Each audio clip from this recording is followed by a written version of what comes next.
finais de conferência do Oeste definido, a gente vai ter Minnesota Timberwolves contra Oklahoma City Thunder. O OKC, que no domingão, né, varreu a quadra com o Denver Nuggets, né, deu a famosa surra de pau mole no nosso Sérvio, essa é a realidade. Foi muito a pouco aquele jogo, então impressionou. Muita gente achou que eles não iam conseguir, porque eram muito jovens, etc.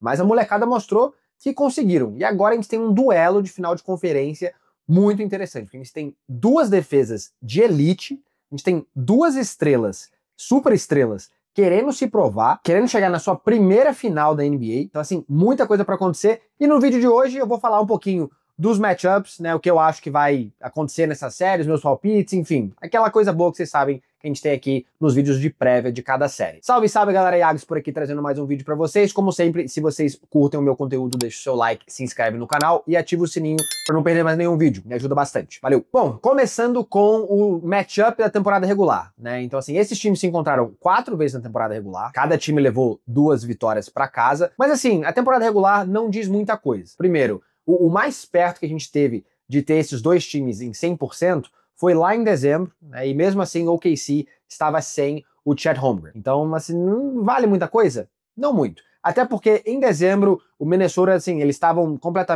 à zona, nada estava dando certo, os caras estavam, sei lá, 17, 15, alguma coisa ali nessa casa.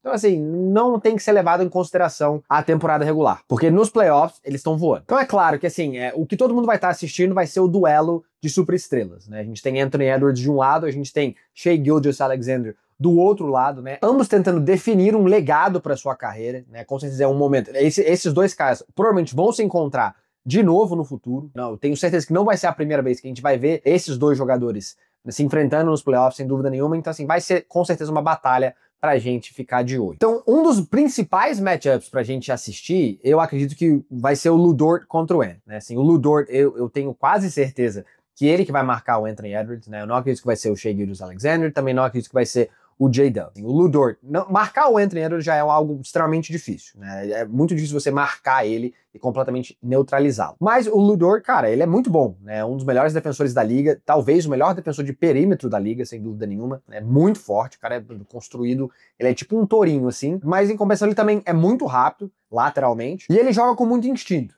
Então, assim, vamos ver como o Lu Dort vai conseguir marcar o Anthony Edwards. Eu também quero ver o que o OKC vai fazer em termos de esquema defensivo. Já teve o Lakers no primeiro round, tentou dobrar o Anthony, não deu muito certo, mas eu acho que não deu muito certo porque a defesa do Lakers não é muito boa, né? A defesa de OKC é a melhor defesa da liga, eles são muito mais rápidos, então assim, o Ant melhorou muito em termos de como lidar com a dobra, fazer as leituras certas, né, ser um playmaker principal para aquele time, isso sem dúvida nenhuma. Só que em contrapartida, eu realmente acho que o melhor jeito de você tentar parar o Anthony Edwards de alguma maneira é tirar a bola da mão dele, né, assim, se ele fizer a leitura certa, pô, paciência, mas eu acho que ou que se consegue rotacionar bem para fazer essas dobras com um pouco mais de sucesso contra o Wolves. Dito isso, vão ter momentos que eles vão deixar o Ant no 1x1 contra seja lá quem estiver marcando ele, e ele vai meter bola, né? O Anthony Edwards é esse tipo de jogador, ele é o jogador que às vezes, cara, ele mete bola, não interessa o que você faz, né? E você tem que aceitar e só parabenizar o cara por ser muito bom. Onde eu acho que o OKC pode ter sucesso, né? Eles têm um banco muito profundo, principalmente de jogadores que conseguem defender no perímetro. Então assim, fora o Lu Dort, você tem o Jalen Williams, o J-Dub no caso, né? Porque tem 2 lá. O J-Dub consegue marcar ele. Você tem Alex Caruso, que aliás, o que ele jogou no jogo 7 contra o Denver Nuggets foi assim um absurdo. Então você tem Alex Caruso vindo do banco, você tem o Cason Wallace, cara, excelente jogador vindo do banco também, sempre te traz energia. Então você consegue manter o cara que estiver marcando o Anthony Edwards sempre ali com energia, né? E isso faz com que o Ant tenha que trabalhar mais e ele se canse, né? E a gente sabe assim, se o Ant se cansa e ele começa a cometer turnovers ou fazer leituras erradas, a gente sabe que o OKC Thunder é excelente na transição. A gente viu no jogo 7 o que aconteceu. Uma porrada de roubos de bola que, consequentemente, viraram bandejinhas fáceis lá do outro lado. Então, assim, eu acho que isso é um ponto muito importante pra gente prestar atenção e ver se, de fato, o OKC vai conseguir implementar essa rotação, né, em termos de quem vai conseguir marcar. E você também deixa o Lu Dort descansando, né? Não tem que ficar marcando o cara o jogo inteiro, 48 minutos. E aí a gente tem também o matchup do Julius Randle. O Julius Randle, que é um cara que ele tem jogado absurdo, né? Tudo que a galera cornetava, Ele, inclusive eu, né, eu não cornetava, mas eu falava os fatos, né, que ele realmente não era bom em playoffs. Cara, esse playoffs, ele tem jogado demais, disparado o segundo melhor jogador do Wolves, sem dúvida nenhuma. Só que ele é um cara com um skill set diferente, assim, eu não acho que o Chet Holmgren vai marcar ele, porque eu acho que o Chet Holmgren não consegue marcar ele, tá? Eu sei que o Chet Holmgren é bem mais alto que ele, só que o Julius Randle é muito forte, eu acho que o biotipo, né, o corpo do Chet Holmgren ele não é esse cara pra ficar tomando porrada o jogo inteiro. Eu acho que ele vai se cansar. Então, eu acredito que provavelmente eles devem colocar. O que faz mais sentido é o J-Dub, porque o Isaiah Hartenstein tem que marcar o Rudy Gobert, né, por razões óbvias lá em termos de tamanho. Eu não acho que eles vão colocar o Shea, porque o Shea tem que jogar no ataque, né, e ficar trombando com o Julius Randle na defesa o jogo inteiro, obviamente vai cansar ele. Então, eu acho que o J-Dub vai ser o escolhido, que inclusive, cara, o J-Dub é um dos melhores defensores de perímetro da NBA também. Ele talvez vá até para um All-NBA de defesa ali, time 2 talvez, mas assim, ele é um cara muito bom, né, e muito subestimado em termos do quão forte ele é e como ele consegue jogar, né? A gente sabe que o OKC tem alguns jogadores desse tipo, né? A gente viu o Caruso marcando o Jokic, né, uma boa parte do jogo ali, né, brigando. O J-Dub também chegou a fazer isso, ele chegou a até jogar de pivô uma época aí durante a temporada pro OKC Thunder. Então eu acredito que ele vai ser o homem para marcar o Julius Randle. E aí, sobra quem para ser um dos nomes da série na minha visão? Jaden McDaniels. Por quê? O Shea deve marcar o Mike Conley. Eu acredito, porque o Mike Conley é meio que nulo dos dois lados da bola. O Shea pode se poupar completamente e só jogar no ataque e fazer ponto, que é o que ele faz de melhor. O Chet Holmgren, consequentemente, deve marcar o Jaden McDaniels. Então o Jaden McDaniels, ele precisa atacar o Chet Holmgren, né? No X1, tentar chegar na cesta, a gente sabe que o Jaden McDaniels não é lá essas coisas da linha de 3, né? Apesar dele, ele jogou bem naquela série contra o Lakers, teve alguns bons jogos, mas eu acho que se ele conseguir infiltrar e causar problemas, apesar do Chet também ser um bom defensor pra altura dele, eu acho que o Jaden McDaniels tá num bom momento para conseguir criar e ser uma terceira opção consolidada ali naquele time e ver o que pode acontecer. E aí, invertendo os papéis, né? Indo pro lado de Minnesota, o que eu acho? O Ant chegou a marcar o Shea em alguns momentos durante a temporada regular, tá?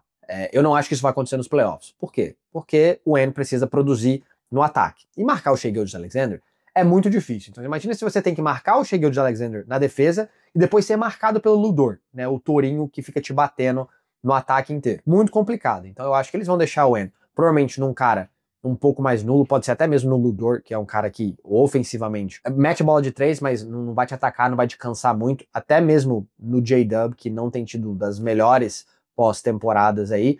É um cara que pode dar problema, mas eu acho que o Ant não vai marcar o Shea. Quem vai marcar o Shea, eu acredito que vai ser o Jaden McDaniels, que é um dos melhores defensores de perímetro daquele time de Minnesota, né? Ele é muito mais comprido, ele é muito mais alto, então eu acho que ele consegue fazer um matchup melhor com o Shea, que também é um cara, né, comprido, apesar de ter 1,98. Ele é um cara comprido, né? Ele tem uma envergadura grande. Então o Jaden McDaniels eu acho que vai ter esse trabalho aí de marcar o SGA. E aí dos outros jogadores, eu acredito que, eu falei que o Ant poderia marcar o Lu Dort, mas se eles fizerem isso, o Mike Conley vai ter que marcar o J-Dub, que não faz muito sentido, né? Então, brincadeira, o Ant deve marcar o J-Dub, que também, assim, acho que ele consegue fazer isso, é menos pior do que marcar o Shea. Conley no Lu Dort, aí você tem o Isaiah Hartenstein e o Rudy Gobert ali vão brigar o jogo inteiro, a série inteira, e você tem o Chet contra o Julius Randle, que eu também acho assim, o Julius Randle tem sido muito bom defensivamente, né, dos dois lados da bola, inclusive, mas defensivamente ele tem jogado bem, e eu acho que ele consegue tranquilamente jogar ali, mesmo que o Chet seja um cara que consegue meter bola de 3, eu acho que o Julius Randle não deve ter muitos problemas ali em marcar ele. E aí do lado do banco de Minnesota, a gente tem o Donte DiVincenzo, a gente tem o Nickeil Alexander-Walker e o Naz Reid, né, que também são peças muito importantes para o time do Wolves, que devem rotacionar ali, não o Naz Reid, mas o DiVincenzo e o Nickeil Alexander-Walker devem rotacionar e marcando o Shai Gilgeous-Alexander, né, que também com certeza é muito parecido com a questão do Thunder, né, para deixar o Jaden McDaniels menos cansado e deixar todo mundo ali que estiver marcando o Shai sempre 100% e trazendo o máximo de energia para tentar parar ele, que ele também é meio que imparável. Eu acho que isso vai fazer muita diferença, essa questão de deixar as pessoas descansadas, vamos dizer, nos jogos que forem mais apertados, né? É uma série que deve ser uma série extremamente defensiva, a gente tá falando de dois times que estão dentro do top 6 em defesa da NBA, e aí você tem, né, quem tiver mais descansado e conseguir contribuir mais, né, e trazer mais energia no finalzinho do jogo, naqueles jogos apertados, 1 ponto, 4 pontos, 5 pontos, você pode ver que isso pode definir o jogo no final do dia. E aí, pra mim, qual que vai ser a questão mais decisiva dessa série? Pra mim, vão ser os dois jogadores secundários. Então, Julius Randle e Jalen Williams. Né? Para mim, assim, se o Julius Randle continuar jogando igual ele tá jogando, e o J-Dub, apesar de ser bom defensivamente, ele não tá jogando bem ofensivamente, né? Então, assim, se o Randle tem um jogo que ele mete, sei lá, 25 pontos, 30 pontos, e o J-Dub mete 15, o Wolves vai levar essa série. E vice-versa. Né? Se do nada o Randle volta ao antigo Julius Randle, né, do passado, e joga terrivelmente, e o Jalen Williams joga muito bem, ou pelo menos melhor do que ele tem jogado, o OKC leva essa série, mas eu realmente acho que vai ser uma série de detalhes, vai ser uma série que os caras vão brigar, vai ser bem estilo, assim, anos 80, Bad Boys Pistons, assim, porque os dois times são extremamente defensivos. E o outro ponto, pra mim, que vai ser crucial, é a defesa de OKC. A gente sabe que a defesa de OKC é absurda, já falei 1000 vezes aqui nesse vídeo. Mas, assim, a defesa dos caras, cara, em 10 jogos de playoffs, eles têm forçado mais turnovers do que qualquer time na história da liga desde 1975. Tá? E, assim, isso é uma stat absurda. Eles estão forçando praticamente 18 turnovers por jogo e conseguindo 24 pontos desses turnovers. Então, assim, forçou turnover, os caras estão basicamente fazendo bandeja do outro lado. A gente viu o que aconteceu contra a Denver. Então, assim, Minnesota precisa, de qualquer jeito, limitar o número de turnovers o máximo possível, porque senão vai virar passeio essa série. E por último, galera, assim, a previsão. Eu acho que essa série vai ser muito perto, tá? Vai ser muito perto. Eu acredito que essa série vai para 7 jogos, tá? Vai para 7 jogos, porque, como eu disse, defesa. Né, defesa, e os dois times estão jogando muito bem. Eu acho que vai ser uma sériezaça, vai ser muito, muito boa. Acho que tem um tempo que a gente vai ver uma série tão pegada igual essa aqui, em termos defensivos. E o palpite do tio Iago aqui vai ser OKC em 7. OKC em 7, eu acho que o Shai chega, pra mim, eles são o melhor time da NBA, eu tenho falado isso, né, acho que talvez desde quando eu comecei o canal, né, eu realmente acho que eles são o melhor time da NBA. Então eu acredito que o Shai, J-Dub e Alex Caruso, o Carequinha, acho que eles vão para finais da NBA, para enfrentar o time que sair lá do lado leste. Bom, eu quero saber de vocês, quanto que vocês acham que vai ser essa série, deixa aí embaixo nos comentários, se vai ser 7 jogos, se vai ser menos, vai ser, eu já ouvi, cara, varrida, eu já ouvi de tudo aqui no canal, na enquete que eu fiz hoje, beleza? Mas é isso aí, pro vídeo de hoje é só, amanhã tem previsão de Indiana Pacers e New York Knicks. Tamo junto, valeu!